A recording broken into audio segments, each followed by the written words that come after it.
Okay. All right, hello guys. We are back for the stream. Again, just I want to preference this for people that watch this on a rewatch or people joining the stream now. These are basically mini recording sessions for me, just based upon how many videos I'm gonna have to put out by the time Christmas comes along. So this just helps me kind of just doing two things at the same time, whether that's streaming every week and then also recording. Just and a very time consuming time. So this really helps me do all that. And also it can kind of just be seen as like you guys just having your own little thoughts on the theories as we go. And sometimes I include them, sometimes I don't, just depending how relevant they are to the topic. I will say, guys, bear with me. My voice is a little like worn out. I had a presentation today in one of my classes and I've been doing a lot of practicing for it. And yeah, and also just I had a lot of recording to do as well today. So yeah. Hi Ashley, how are you? Hi Maz. Also, guys, I'm trying to get better at, especially because I'm doing these for recordings and using these for videos later on. I'm trying to get better at actually like saying your guys' name and question instead of like in my head reading it, but then not actually saying it. So you guys kind of know it a little bit better when the video comes out. Long live House of Blackfire, Agor. I'll give you a toast to that. Also, we don't have tea today. Don't have water today. I got this presentation done. It was worth like a quarter of my grade in the class. Throat was, a little sore. So I was like, I'm just going to get a slushie, It's God's greatest creation. Okay. Hi, Mar. How are you?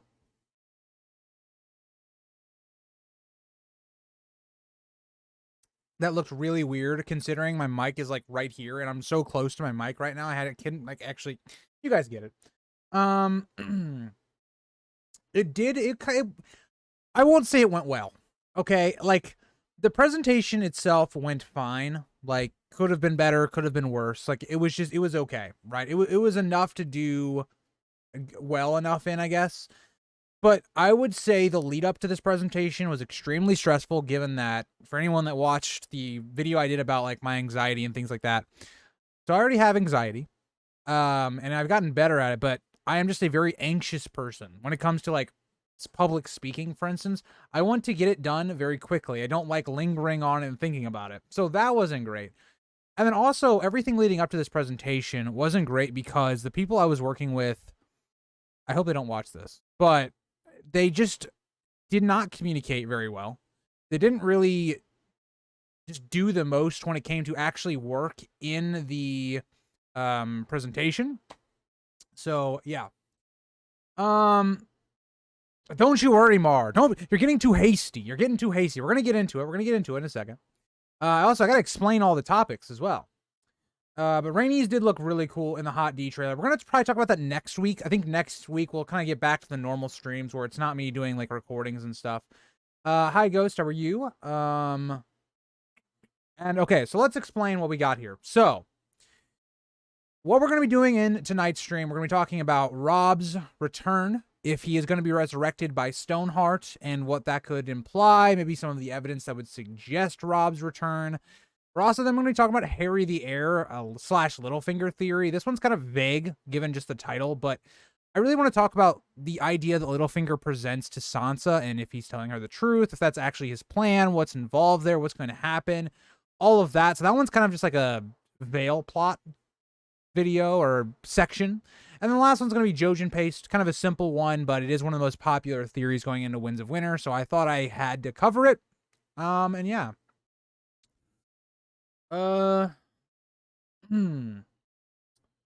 We are not talking about House of the Dragon Season 2, unfortunately. We're going to try doing that in next stream.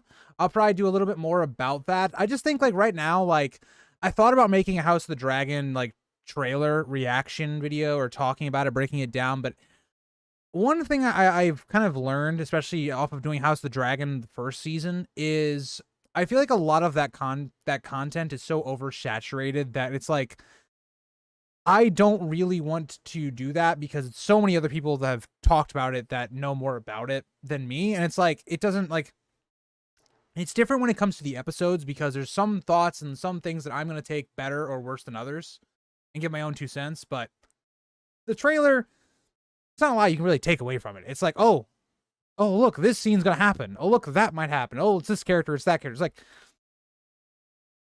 I just don't need to talk about it. So, like, right now, if I was going to talk about it, it'd be on a stream just to like bounce ideas off you guys, which we'll probably do next week, but I'm not going to devote a video to it. I just don't think that's the thing for me. I will say when we get into the actual like season, I'll probably do a live stream for it. I won't really do a dedicated video to it unless it's something important or something I want to talk about, maybe a change they make or, you know, something that's some sort of topic that I would like to talk about.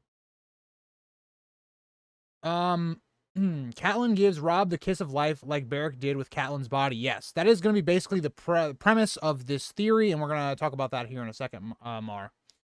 The YouTube market is definitely oversaturated now. It's super competitive right now with how. Yeah, I agree. I just there's no, I talked about this with Ricky from Voice of Old Town, and it doesn't make any sense to like do videos, especially when you're a smaller you know, channel. It doesn't make sense to do like episode breakdown video, like, because there's just so many, right? If you're a person and you go into YouTube, you're not going to see my channel before you see somebody like Red Team Review or Preston Jacobs or any of the big like media markets when it comes to fantasy that are covering the show. You're going to see that before you see mine. Like, why would you click on mine if you've already watched 2 or 3 of them? It's like that's kind of the background of YouTube. But they did show the trailer good, showed a lot of scenes to set up the feeling, but didn't give away any spoilers. If you know, yeah, I agree. I think they did a good trailer. Like, there's a lot of trailers, especially with Marvel, where I think they give away what's happening in the movie, and it doesn't really make to do so. Like, you don't want to be spoiled on what's happening. They did a good job of basically just kind of giving you what you thought was going to be happening. Like, there's going to be this conflict happening.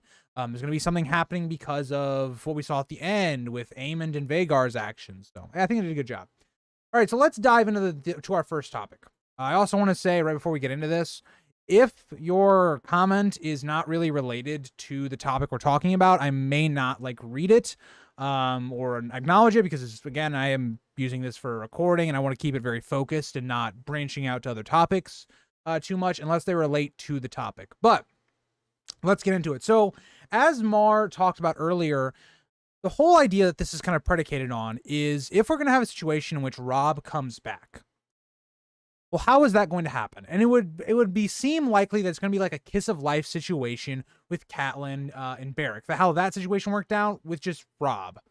But then the big problem becomes, what is going to happen? Like, how do we get to a situation in which we have Robb's body? Because the last time we really see Robb's body, his head is, or not his head, but again, his body is connected to Greywind. Okay, so let's say that's the thing. Like, let's say Walder Frey still has that, which I think you can make an argument for and against on it still being in the twins. But I think the thing that would take it over the top for me is, I think a really cool argument I heard. I don't remember who gave me this argument or who said this argument, but you would want to use Robb's body as a trophy, right? Just like how the Reigns of Castamere is kind of this trophy or way of reminding people what happened. That's kind of how it would be with the twins. Like, you would, you know, keep this direwolf head, keep the dire, or not the direwolf body, but you would keep Robb's body. Now, so I think that's the more logical. If you're going to assume that Robb comes back, I don't think it's going to be with his head. And the other part of this we have to think about with Robb is, how does it work if something is stitched onto their head? Because either way, Robb's head was removed. And then on the other point of it, like, even if we're going off of Greywind's head was stitched onto his body. So does that make a difference in this resurrection? Like, how does that work? So that's another question that I think we're going to have to try and figure out when it comes to this series, or this theory. I don't know what I'm talking about. Metal Maz says, I don't see Robb getting the kiss of life. No way it would work with his head gone. I could see Lem attacking the Freys with the hound helm, and they think it's Robb, a man with a dog wolf's head. Yeah, I think that's a great observation. I think that really like connects with what I'm trying to like come to. If we're going to have this idea where Robb comes back, how does that work? And when you look at all the situations that we have of resurrection, there's not a lot to suggest this would work. As much as I like this theory, this is one of my favorite theories, there's no prior evidence really that kind of supports this being feasible. Because yes, we do see the kiss of life, but it was on Catelyn's body still, right? Like Catelyn was still, for the most part, intact. Robb is not intact. He is disfigured. So how is that going to work? And let's even skip some logic here. We don't even have to put it together. Let's say that happens. Let's say that, oh, Robb does come back and it's because whatever, because Catelyn gives the kiss. Well, what is that going to entail? We're going to have a Robb that doesn't have a mouth, like a human mouth. So does he talk like a wolf? Like, or does he not say anything? Some really interesting parts about dissecting how Robb would come back and what that would entail for the story. And I think when you think about it as something else, the other times we've seen resurrection or life being brought back or created is through blood sacrifices, where if we look at kind of Dany and the dragons, and knowing that this is probably going to happen at a revenge red wedding, all of this fray death, maybe that is something that also helps bring Robb back from the dead, is this blood sacrifice that Lady Stoneheart could be using. Because there's a very interesting line in Feast for Crows when Brienne meets Stoneheart, is that Stoneheart says that she wants her son brought back or everyone else that was involved killed. And it's an interesting idea, because why would Stoneheart say she wants her son back? Is she just saying, oh, well, that's not possible, so I want all of them dead? Or is she saying, I think there's a possibility I can bring Robb back, and so I'm going to try it? And who wouldn't, right? Stoneheart has just seen that she can come back from the dead. Why wouldn't she try that on her son, the person she loved above pretty much everyone else at this point? So I think that's really relevant to understanding what are Stoneheart's motivations. Is this what she is probably trying to do? And so the problem, I think, becomes that if Robb even comes back, I don't think he'll be Robb. I don't think he'll be anything like Robb. Think about how long Robb has been dead.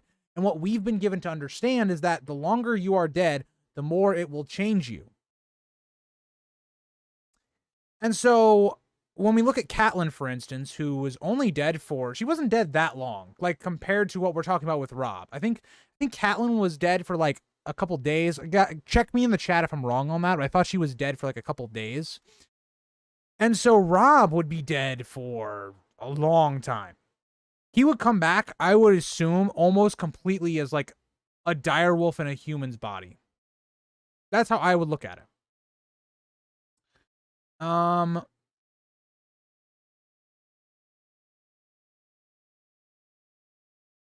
Mar, that is a very sad ending.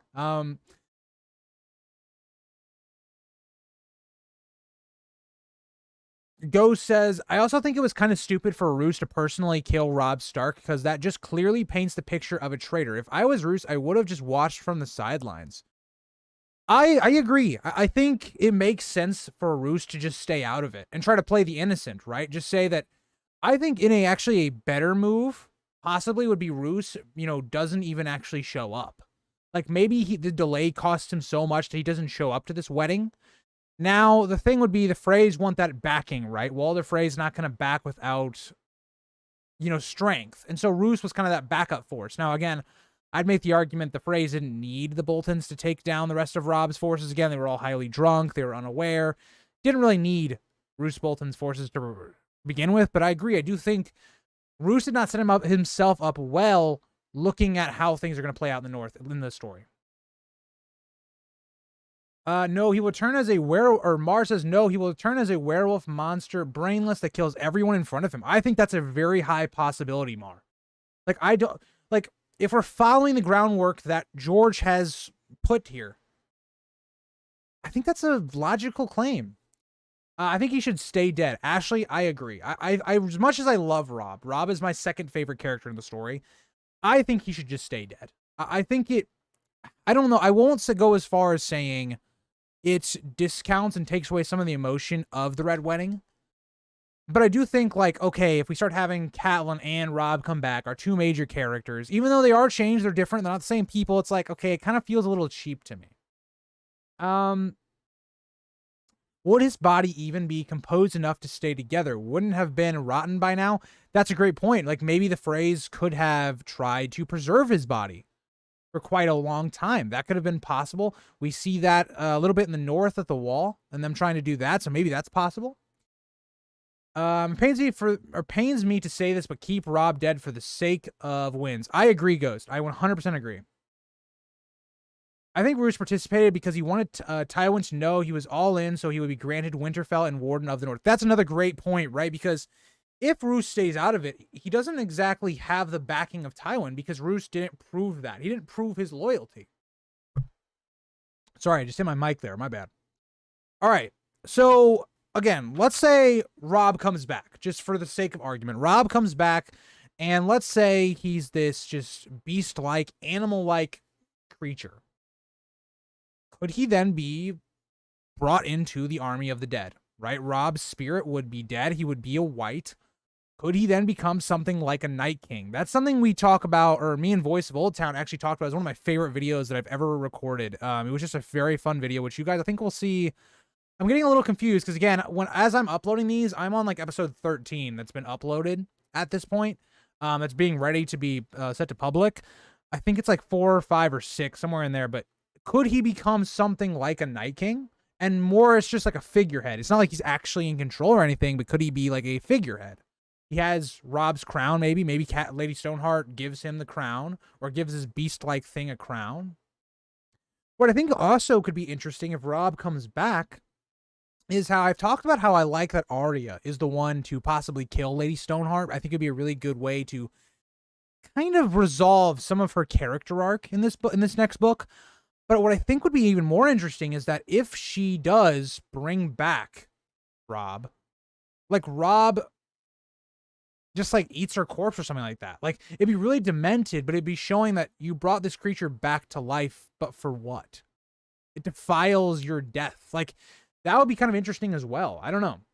That's another reason I don't like this theory when it actually comes into thinking about it, because if Catelyn brings back Robb, would it be as satisfying as something as like Arya kills Lady Stoneheart? Like, I think that'd be much more interesting, and it'd have much more repercussions on our characters and make them think about things. I just don't think Robb personally coming back adds a ton to the story. But I don't know. Let me know what you guys think in the chat.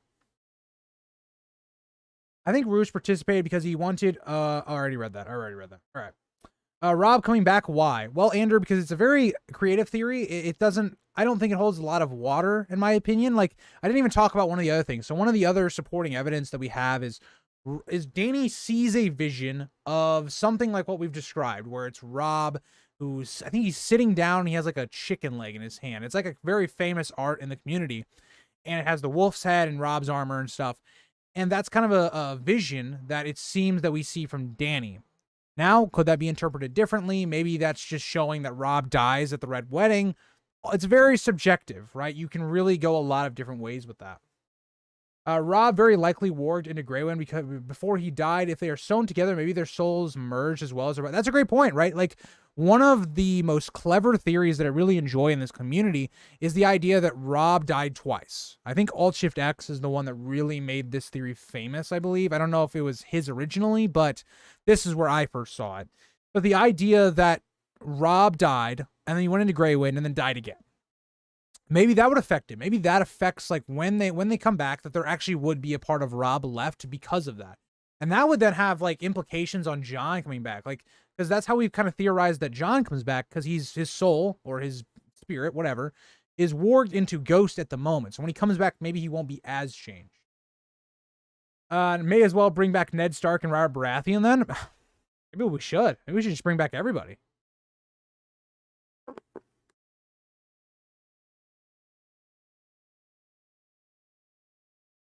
All right, so I think that kind of wraps up Robb's return. I don't have much else I want to talk about. It's a theory that I think is really creative. It's a really awesome idea.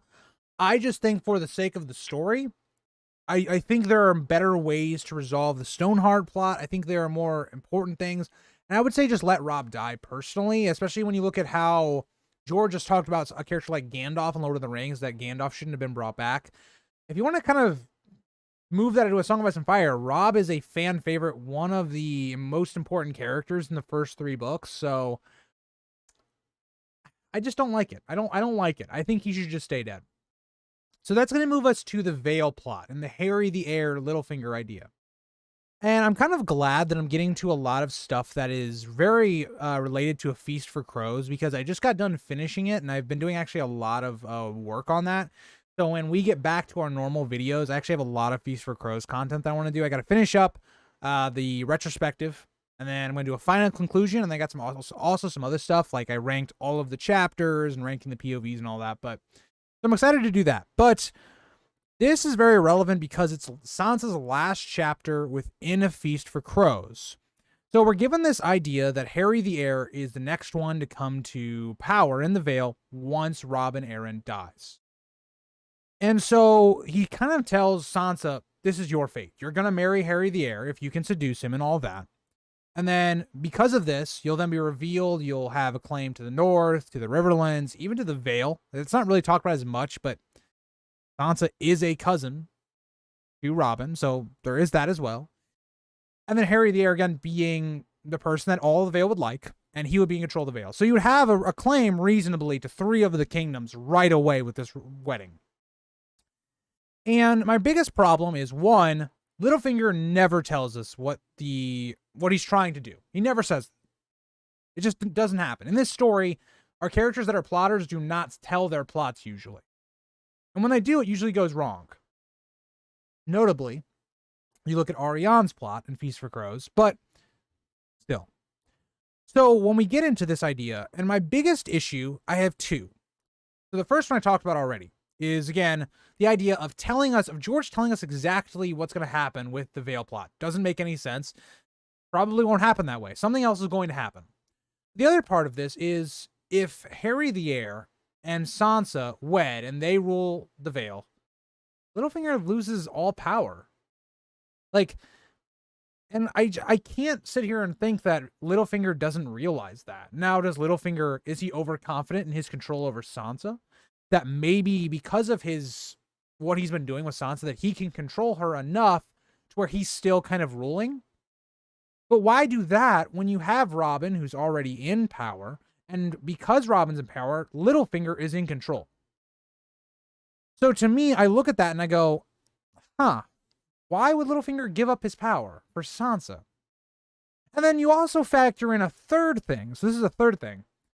Littlefinger has an attraction and wants to, it seems like, marry Sansa. So why then would he give up Sansa to Harry the Heir? A lot of things just don't really add up to me on Littlefinger's plan with Sansa. It's too much of a fairy tale ending where, oh yeah, everything's going to go great, Sansa. I'm going to give you all the kingdoms. And, that doesn't really make a lot of sense to me. So I don't know. What do you guys think? Do you guys have something else that you think maybe would add to that idea? Do you think maybe some of the information I'm, sourcing is not great? Well, what do you guys think? I'm curious to think what you guys think about the Vale plotline right now. Because I do not accept that what Littlefinger told Sansa is actually his true intentions. Like, I think more of his true intentions are he wants to rule the Vale, or if he can't rule the Vale, he wants to rule with Sansa. Because I think Littlefinger could make the claim just as easily that he should rule the Vale with Sansa because Sansa has a claim.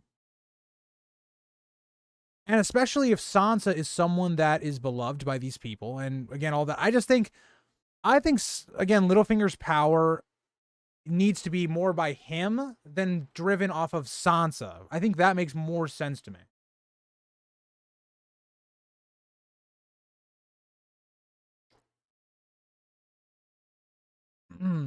That's another point. So Ashley brings up a point where Harry will suffer an accident after their marriage.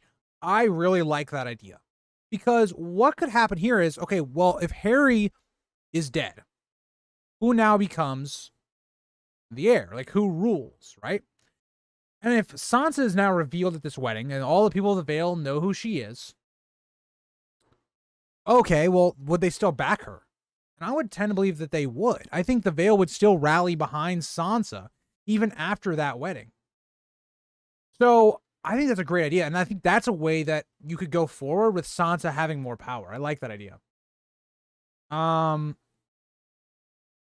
I agree, Anna. So one thing I noted when I look at Sansa's chapters in Feast for Crows specifically, they feel a lot like King's Landing. Like they feel like a lot of politics. They feel like a lot of scheming, how to gain control of the Vale. That's one thing I really like about Sansa's chapters in Feast specifically. Arya is, I would agree. Arya is kind of the same, especially early in Bravos. Do you think he's more focused on ruling or getting vengeance for Catelyn? I personally don't think actually Littlefinger cares that much about getting vengeance on the Freys or the Boltons for Catelyn. I don't think he cares as much.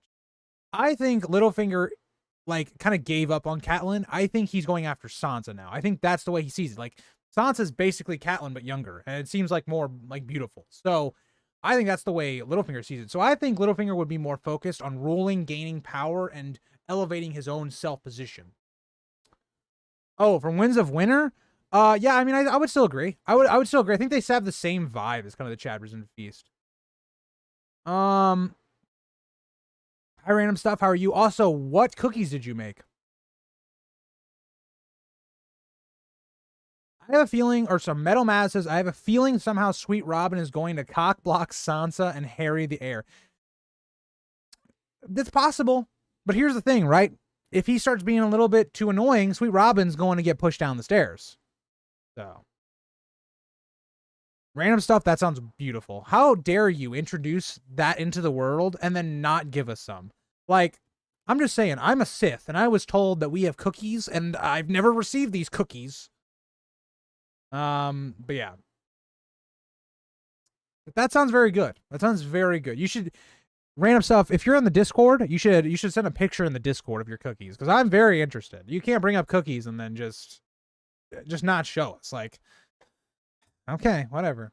All right, so let's say that in this scenario, let's go off of Ashley's idea, because I really like Ashley's idea of what could happen here. So let's say Harry the Heir dies into their marriage. Let's say the Vale, I would say, because of some of them being bought off by Littlefinger and some of them, you know, feeling like we need to be honorable, we need to support Sansa, I think a lot of the Vale, not all of them, I think, you know, majority of the Vale would be behind Sansa after this marriage and of her being revealed to Harry the Heir. Again, there would be those doubters. There would be those people that said, oh, Littlefinger probably killed Harry the Heir. He died very young. It's very suspicious. Still. But I think this is how the Vale gets in the main story, because whatever outcome has to happen in the Vale, they have to become part of the story. You can't have them be an isolated little island in the rest of the story. They need to get, again, all of our characters need to get together. But I think Sansa comes into the story a little bit after we see the events in the Riverlands. Like, once we see the Riverlands kind of stabilize a little bit, I think we see the Vale forces come down. I think we see the Riverlands like meet up, and then you have the North retreating from the others' attack, all kind of meeting towards this like middle end part of Winds of Winter. Littlefinger is the ultimate example of forget her and work on yourself. That's true. That's true. Littlefinger literally was simping over Catelyn for like years. Okay, years. Now, to be fair, Catelyn was leading him on. Okay, let's be straight up. Okay, and then you watch the girl that you're in love with, and she's just like with another dude, and she's just like, dude, this guy's bigger than you. He's more handsome than you, and he's gonna just wreck your shit. And he does. But Mar brings up a great point. What if Sansa ends up with young Griff? I think that's a possibility. Right? I don't know how high of a possibility, because I think timing is going to be something really difficult to kind of figure out in this next book when it comes to young Griff specifically. But if this was to happen, why would this make sense? Well, Littlefinger would go from, you know, having maybe the Vale, maybe the Riverlands. He puts Sansa to be married with the king. If the king was to die, Littlefinger's in a nice, good spot here. Very good spot. And so, yeah, I think that makes a lot of sense. I think an idea of Sansa ending up with young Griff. Now, I don't think the problem I would have with that is, like, how would that relate to, like, the Stark side of her blood? Like, how would that relate to that part of her character arc? And maybe it's just not a big part of it because she is the least Stark. I don't know. I do not know of that theory, Ashley. So if you'd like to give me some more information on it, you know, put it in there. But yeah, that's all I really got to talk about on the Veil stuff. So if you guys have anything else you want to talk about with the Veil before we move on, put it in the chat now or forever hold your peace because we'll be moving on to Jojen paste. But yeah, anybody else got anything they want to add to the Veil conversation before we move on? And while we're in this little bit of a break in topics, my fantasy football team. Holy cow, they got demolished. They got absolutely demolished. God. Hi, Zen. How are you? I have been okay. I won't say good because the last week has been very stressful. A lot of things going on with school, health stuff, and video stuff, and just a lot of things going on. So, I'm all right. I'll be better after this week's over. I'll be better. I have not seen any updates on either of those, Zen.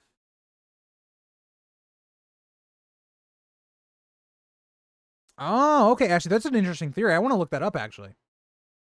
And yeah, I'll try, Zen. I mean, it's basically chronic back stuff, so I just gotta. I don't know. I don't know. I mean, I've been getting injections, and it's somewhat helps, but I don't know. It's very weird. It feels like it's just made my symptoms more mild. They haven't really gone away, but it is what it is. All right, so let's move on. Let's talk about Jojen paste. So Jojen paste, it's one of the first theories I ever heard about in this community. So fun fact about that. And also, I wanted to say on this theory as well, it's a damn good one. It doesn't look... Andrew, you missed the beginning of the stream. Okay, I'm going to go on a tangent real quick. My voice, for one, is not feeling great. And two, I wanted a reward for after my presentation. So I was like, slushy. God's great gift on this earth. This is one of my favorite drinks of all time. Mountain Dew slushy. It would be a good video idea. I got to add that to it, Ashley. I'm going to actually screenshot that while we're here. Will you be making making videos? Yes. So when Percy Jackson starts, I'm going to try to make some content because especially I think Percy Jackson, when does Percy Jackson exactly come out? But whenever it starts coming out, I am going to be making videos on it, talking about it and all of that. I'm really excited for that. I hope it's really good. Okay, Zen. I like that. I like book reviews. I like them book reviews. Okay, so Jojen paste. Let's get on topic. Let's stay focused. All right. So this theory basically comes from this idea that when we see Bran get his powers awakened, one, why is it that this paste is awakening his power? Two, when we look at the entire storyline of A Feast for Crows and Dream of Spring specifically, there is a lot of cannibalism. A lot. Dance of the Dragons has cannibal in the first chapter. Brienne gets basically eaten. Not basically, she does. She gets, her cheek eaten. Jaime goes to Harrenhal. We see, once again, cannibalism, as the goat was being fed parts of himself. And the prisoners were. A lot of cannibalism happens in these two books. And then you see this paste that is described as blood. And we've seen in pretty much every facet of the story, when it comes to magic, blood magic is what enhances it. And we also don't see Jojen at this time. And also Jojen has been acting very suspicious. And so when you put all these things together and you go, well, what would awaken Bran's powers better than feeding him another seer's powers and putting some blood magic into it? A lot there. Also, Ashley brings up another great point. The Frey pies, even more cannibalism. I guess that one's not, it's not confirmed, but I feel like it's confirmed in my heart. That's all I'm going to say. It's confirmed in my heart. So again, Jojen paste is a very simple one, right? All of the evidence is kind of there. It's face value. It's one of the oldest theories in the community, in my opinion. Well, not in my opinion. Based upon how long I've been in this community, it's one of the longest lasting ones that I've known of. It's one of the simplest ones. But Mar, I have actually done a review of the Percy Jackson series on my other channel. If you guys would like to look at that on my other channel, it's been a while. I haven't been uploading my second channel much because I just haven't had time. I want to. I have things planned to do it in the future. I just gotta find time. But yeah, so I did a review on that, and I've actually read. I was a really big fan of Percy Jackson when I was like getting into reading. Like the Percy Jackson series was the first like actual series that I ever read. So it was coming out as like I was in that phase of my life. So I really love that series. And so I read that, and then I also reread it not recently, like within the last year I reread it, did a video series about it. And then I'm going to be on my second channel, I'm going to be talking about that when the show comes out. Cold Hands cannibalized Bran and crew and he fed them to the mutineers. Oh my. What is the name of the other channel? The other channel is named Goblin King. It is linked, I believe, in... Is it linked in the description? Hold on. If you go to my channel page, it should be on there. Hold on. They changed the YouTube homepage again. It doesn't show... Yeah, it doesn't show, like, family channels, because I used to have a section for that. But if you look at, like, any of my videos, in any video, it's in the description. Any video that I have, it's in the description. I think Jojen Pace is all but confirmed. Would that count as one of the forbidden things to do as a skin changer? Eat a human? Yeah, I think so. I would consider that. Even though he didn't know, that's still cannibalism. Like, just because you didn't know, it still is. It was allegedly a pig or something, but there's no carcass. Interesting. I have no knowledge on that, Ashley. None. I have no idea what you're talking about. But it sounds cool. Here's the thing, Ashley. You're just a step ahead, right? Like, there are things you come up with and things you know that I'm like, brother, I could reread the A Song of Ice and Fire, A Song of Ice and Fire series 10 times, and I would never have the same amount of knowledge as you do. Like, Ashley, you should start a channel. Like, you should start a channel. But yeah, Jojen Pace, like, I don't know what else to say on it. Like, it's very, like, clear cut. Like, I feel like it's all but confirmed. It's kind of like Frey Pie Theory, where it's just like, George just gave us too many nods to, like, yeah, this is it, boys. Like, I don't know. All right, so we've kind of hit all three of our topics. So I'm going to open it up to you guys. If you guys want to talk about any other thing, doesn't have to be related to any of our topics. It can be whatever you guys want. If you guys want to talk about, I don't know, the Hound. I don't know. But let me know what you guys want to talk about. What do you guys want to talk about?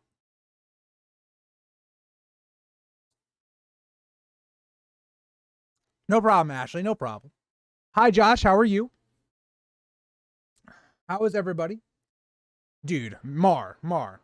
Next time you're in a stream, like the next stream, right at the beginning, we're gonna take care of Nightbot. He's a bad robot.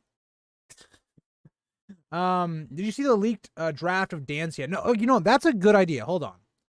Let me look this up. This might be a nice little stream topic for the end of the stream. Dance, what would I even look up? Dance script leaked. Dance of... Let's, like, look through this. No, I don't want House of the Dragon leaks. No! Stop it!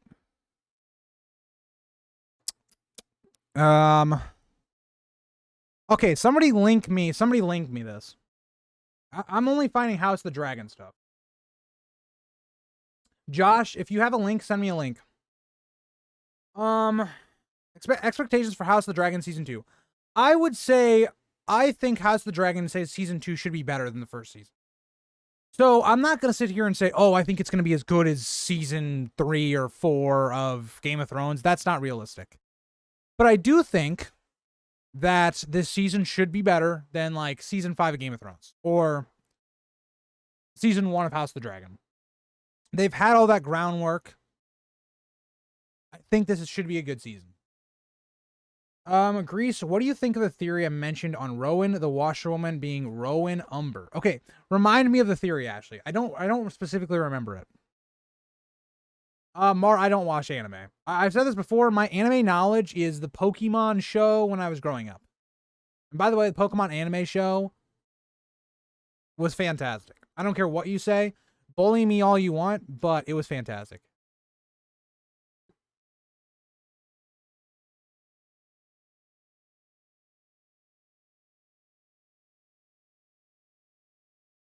Mar, don't give me no spoilers. Don't give me no spoilers. If you give me a spoiler in chat, anyone, this goes for anyone, I will mute you. You'll be exiled. You'll be in such a long exile that your name will be forgotten. But yeah, I already know. I already figure they're gonna do that, right? Like I already figure they're going to, just based upon I think some of the things I've been hearing, not like rumor, not leaks or anything, but that they are changing things. And I'm not happy about it because I think it's so well written already in the story, but I'm not opposed to it either. Like if they do things that make sense and make logical sense with the stuff they have written so far, I'm fine with it. Right? As long as it doesn't mess up the actual story and it makes logical sense, then I'm cool with it. Like things in season 1 that they did that did not follow those rules made that season not as good. Like again, like stuff we saw at Laenor and Rhaenyra's wedding, or Rhaenys and all that stuff in episode 9, like stuff like that. Man says washerwoman named Rowan is actually Rowan Umber, Moore's Crowfood long lost daughter who was kidnapped by the. Oh yeah, I remember. Okay, I think that's a pretty cool theory. Actually, I like that. Ashley, I haven't heard of that before because you just have all that brain power now. I had an interesting thought about how Hot D. I could see Aegon, Aemond, and Helena representing different responses to neglect. That'd be yeah. I kind of like that as well. I think the dialogue in House of the Dragon is so bad. That's my biggest issue. There are these big pauses where they stand stunned and silent. It makes me cringe. Honestly, I don't really have that big a problem with the dialogue. I think the dialogue at times is not great, but I think the dialogue at other times is really good. So I don't know. So Mar, that's not what, like when I'm talking about changes, I mean like plot point changes. Like things that just change, like that we know probably didn't happen this way in the book. Can't wait to see more of Vhagar. You love to see it. We love Vhagar. I don't love Vhagar. I like Caraxes, but you know, he's on the wrong side. If Vhagar was on the right side, you know.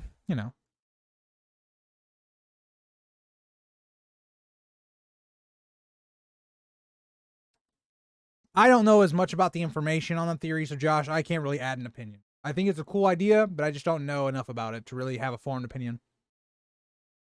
Take trailers with a grain of salt. Some things in the trailers won't be in the show. That's another point, Brent. Yeah, I agree with that. I agree. Sheep Stealer is a good one. Sunfire is good as well. The fact that we didn't see Sunfire in episode 9 last season was insane. The fact that they changed that whole scene where it's like Aegon goes around King's Landing 3 times and then lands in the Red Keep. Like, why did they change that? They were craving so much, oh, we got to put a dragon in each episode. And then why did you do Rhaenys? Like, things like that bother me. Okay, so I don't see it. Now, Nightbot could have removed your link. Hold on. Can I get rid of Nightbot? Nightbot is pissing me off. Nope. Okay, I'll have to do that later.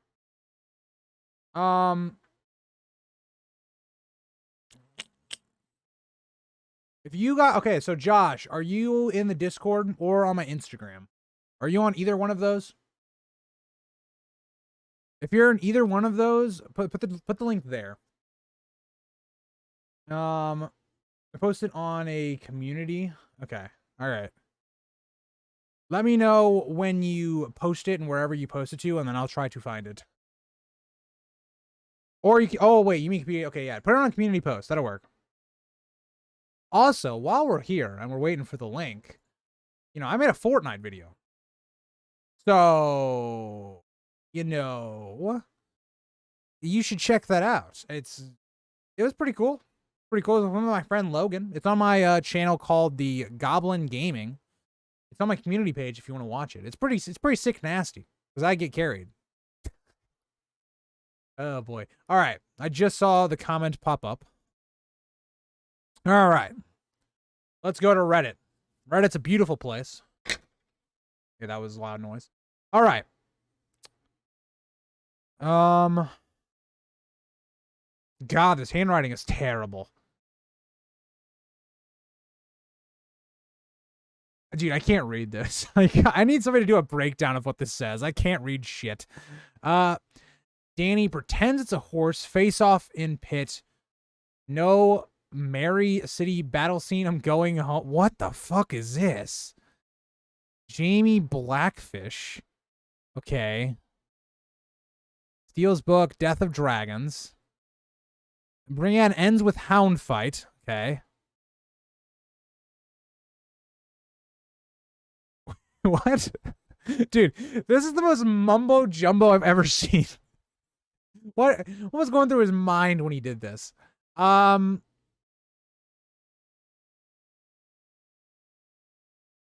Rattleshirt was initially going to go with Val. Interesting.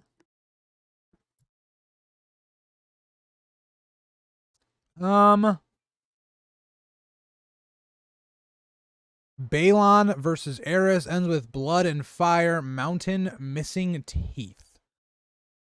What the? These are such weird, these are such weird notes. Tyrion, witness to incest. What the fuck does that even mean? Like, bro, George's mind works in what the fuck? Solve world hunger or bring back Fortnite or Prime Fortnite? So this is where our difference is going to be. What do you define as Prime Fortnite? Because Prime Fortnite to me was when people didn't know how to build. Once people started building, I was just like, we need to stop. Like, I'm not down for this. And then I stopped playing. Are they going to create a series about Percy Jackson as different from the crap in the movie? I hope so. I hope they stay more towards the book material. I know the author has said they are going to do so, and that gives me a little bit more faith in the show, but it is Disney. So. Is that George's notes for the outline? Yes. And it seems very scatterbrained and very difficult to read.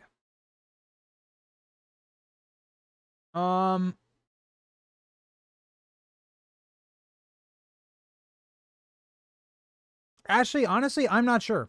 I'm not sure how the brown Pearl of Bravos will figure in, if you want me to be honest. I don't know. Okay, let's continue here.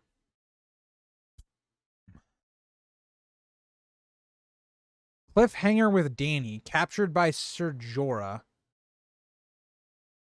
Her marriage, the fall of Astapor, Siege of Marine, okay, Bloody Flux, Dragons Loosened, and marriage. Okay.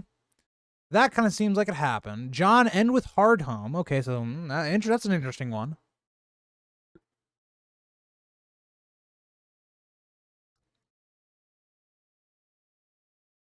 I don't even know what to take from this because it seems so scatterbrained. None of the thoughts seem to connect. I don't know, if you guys have looked at this, do you guys what do you guys take out of it? I didn't really take much out of this. It seemed like a lot of mumbo jumbo.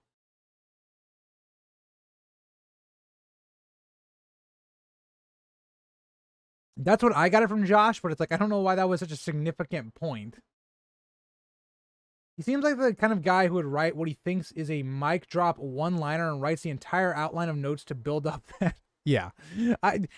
It's so weird because it's this just looks really weird. I will not spoil anything, Mar. Remind me when we do Percy Jackson streams, if you're in them or in episodes, that I don't spoil things. But I will say, Mar, I think you're getting to the best books. The Curse of the Titans was my favorite book of the 5. Battle of Labyrinth is very good as well, and also the last book, The Last Olympian, I believe. Is that what it's called? I always struggle on the last book's name. All are very good books. I think the weakest is Sea of Monsters, so I think you're gonna really like them. Oh, okay, hold on. Yeah, that makes sense. Let me go back to that. Ends with Hardhome. I don't know if that means like the story was gonna end with Hardhome or his plot was gonna end at that, but okay. Alright.